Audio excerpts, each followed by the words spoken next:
Why do cultural values influence cross-cultural communication? Have you ever wondered why conversations can sometimes feel awkward or misunderstood when people from different cultures interact? The answer lies in cultural values, which play a significant role in how we communicate across cultures. These values shape our perceptions, interactions, and expressions, influencing everything from our communication styles to our social norms. At the core, cultural values dictate whether we prefer direct or indirect communication. In many Western cultures, people often value straightforwardness and clear verbal messages.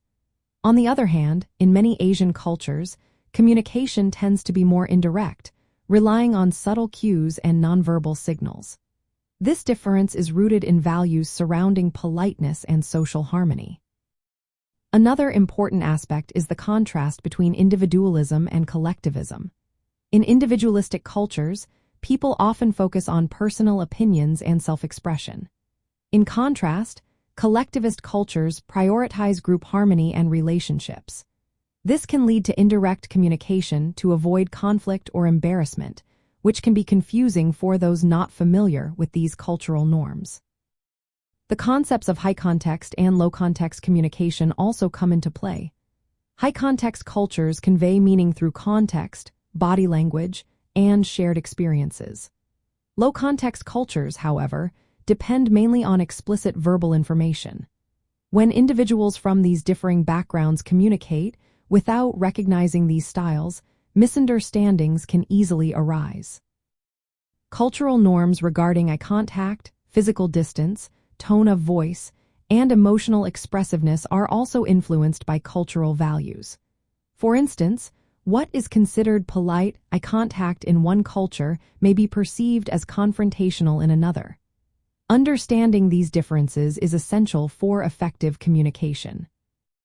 From a cultural etiquette perspective, being aware of these value-driven differences can help avoid unintentional offense. Adjusting communication styles, such as being more direct or formal, can demonstrate respect and cultural sensitivity. This adaptability can lead to smoother interactions and better relationships. Practically speaking, effective cross-cultural communication requires an awareness of your own cultural values and those of others. Being willing to adjust your communication methods can help prevent misunderstandings and build trust. This is especially important in diverse settings like workplaces or social environments. In summary, cultural values significantly influence cross-cultural communication by shaping how we express ideas, interpret messages, and interact socially. Understanding and respecting these values through appropriate etiquette is essential for successful communication across cultures.